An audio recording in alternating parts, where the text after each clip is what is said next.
Praise the lord. Welcome to daily promise. అనుదిన వాగ్దానానికి మీ అందరికీ ఆహ్వానం. ఈరోజు దేవుని యొక్క వాక్యం మనం చూసినట్లయితే యోబు గ్రంథం 1వ అధ్యాయం 22వ వచనంలో ఒక మాట ఈ విధంగా వ్రాయబడి ఉంది. ఏమని అంటే, ఈ సంగతులలో ఏ విషయమందును యోబు ఏ పాపమును చేయలేదు, దేవుడు అన్యాయము చేసినని చెప్పలేదు. అలాగే 2వ అధ్యాయం 10వ వచనం కూడా మనం చూసినట్లయితే ఈ సంగతులలో కింద వచనాల్లో ఉంది, ఈ సంగతులలో ఏ విషయమందును యోబు నోటి మాటతోనైనను పాపము చేయలేదు. దేవుడంట యోబు జీవితంలో ఒక పరీక్ష పెట్టాడు. యోబు నిజానికి ఎలాంటి వాడంట, ఊజు దేశమునందు యోబు అనే ఒక మనుషుడు ఉండెను. అతడు యథార్థవంతుడు, న్యాయవంతుడు, దేవుని యందు భయం భక్తి కలిగి చెడుతనాన్ని విసర్జించిన వాడంట. యోబును గూర్చి దేవుడే సాక్ష్యం ఇచ్చాడు అపవాదికి. చూసావా, నా బిడ్డ అయిన, నా ప్రియమైన బిడ్డ అయిన యోబును చూసావా, యోబు న్యాయవంతుడు, యథార్థవంతుడు, నా యందు భయం భక్తి కలిగిన వాడు, చెడుతనాన్ని విసర్జించిన వాడు అని దేవుడే యోబును గురించి అపవాది యొద్ద సాక్ష్యం ఇచ్చాడు. అయితే అపవాది మనందరికీ తెలిసిన స్టోరీయే. అపవాది అన్నాడు, నీవు యోబుని ఎంతగానో ఆశీర్వదించడం బట్టి, యోబు చుట్టూ, యోబు ఆస్తి చుట్టూ నువ్వు కంచి వేసావు గనుక అతడు నీ దృష్టికి నమ్మకస్తుడిగా జీవిస్తున్నాడు. కానీ నీవు వాటన్నిటినీ యోబు జీవితంలో నుండి తొలగిస్తే యోబు నిన్ను దూషిస్తాడు, నిన్ను బాధిస్తాడు, నిన్ను వదిలేసి వెళ్ళిపోతాడు అని అపవాది దేవుని యొద్ద మాట్లాడడం జరిగింది. అప్పుడు దేవుడు ఏం చెప్పాడంటే, సరే, యోబు ప్రాణమునకు మాత్రం ఏమీ చేయదు, కానీ నీకు నచ్చినట్లాగా తనకున్న ఆస్తిని ఏం చేయాలనుకుంటున్నావు వచ్చి అని చెప్పి దేవుడు పర్మిషన్ ఇచ్చాడు. వెంటనే అపవాది ఏం చేశాడంటే, ఒక్క రోజులోనే యోబుకు కలిగి ఉన్న బిడ్డలందరినీ చంపేలా నిర్మూలన చేస్తాడు. యోబు ఆస్తిని అంతటినీ కోల్పోయేలా అపవాది చేశాడు.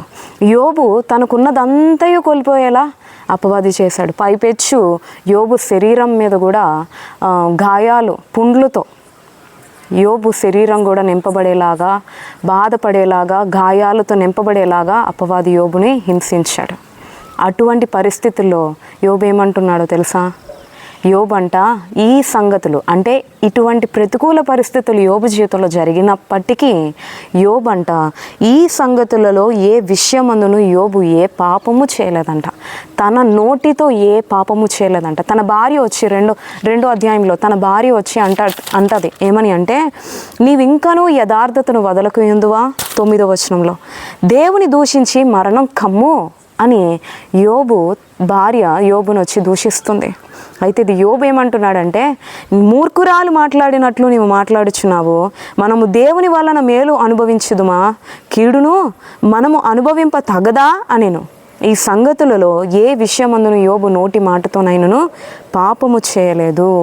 నిజమేనండి, యోబు నుంచి మనం నేర్చుకోవాల్సిన విషయం కూడా ఇదే.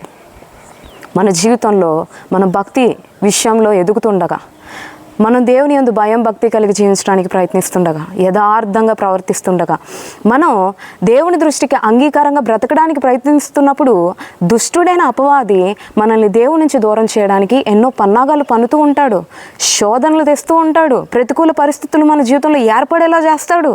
అటువంటి సమయంలో యోబు వలె మనం కూడా దేవుని కొరకు నిలవబడి జీవించే వారిగా ఉండాలి.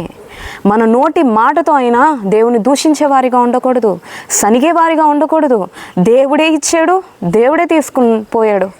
దేవుని ద్వారా మనం సంతోషాన్ని అనుభవించాము, కీడు మన జీవితంలో అనుభవింప తగదా అని యోబు చెప్తున్నాడు. ఇటువంటి సద్గుణాలు మన జీవితంలో కూడా మనం కలిగి ఉండాలని ప్రభు ఆశపడుతున్నాడు. యోబు తన నోటి మాటతో అయినను పాపం చేయలేదంట. దేవుడు అన్యాయం చేసినని చెప్పలేదంట. దేవుడు నీ నుంచి నా నుంచి కూడా ఇదే ఆశపడుతున్నాడు. మన నోటి కష్టం వచ్చినప్పుడు, ప్రతికూల పరిస్థితి వచ్చినప్పుడు నువ్వు దేవుని మీద సనిగే వ్యక్తిగా ఉన్నావా, దేవుడే చూసుకుంటాడు. దేవుడు నా జీవితంలో అంతా మేలే చేస్తాడు. దేవుడు నా జీవితంలో ఏం చేసినా నా మంచి కొరకే, నా మేలు కొరకే అని ప్రభువుని స్తుతించే వ్యక్తిగా, ప్రభు మీద నిత్యము ఆధారపడే వ్యక్తిగా ఉన్నావా? ఒక్కసారి ఆలోచించు. మనం నిత్యము ప్రభు మీద ఆధారపడి ప్రభువు యందు నమ్మిక ఉంచి ముందు కొనసాగిపోవాలనే ప్రభు ఆశపడుతున్నాడు. యోబు వలె మన నోటి మాటతో అయినను దేవుడు అన్యాయం చేసినని చెప్పేవారిగా ఉండకూడదు. యోబు వలె మంచిగా, భక్తిపరులుగా, యథార్థవంతులుగా, చెడుతనాన్ని విసర్జించి దేవుని యందు భయం భక్తి కలిగి జీవించేవారిగానే మనం ఉండాలి. అదే ప్రభు నీ నుంచి నా నుంచి ఆశపడుతుంది. అట్టి జీవితం మనం జీవించినట్లయితే యోబుని ఎలాగైతే చివరికి దేవుడు రెండంతలుగా ఆశీర్వదించాడో నిన్ను కూడా దేవుడు రెండంతలుగా ఆశీర్వదించడానికి సిద్ధంగా ఉన్నాడు. సో యోబు వంటి భక్తి జీవితం మనకు కూడా దేవుడు దయచేయాలని కోరుకుంటూ దేవునికి ప్రార్థిస్తూ ప్రార్థనాపూర్వకంగా ముందుకి అడుగు వేయడానికి ఆత్మీయ జీవితాన్ని కొనసాగించడానికి ప్రయత్నిద్దాం. అటువంటి గొప్ప కృప ప్రభు మనకి ఎల్లప్పుడూ దయచేయనుగాక. ఆమేన్.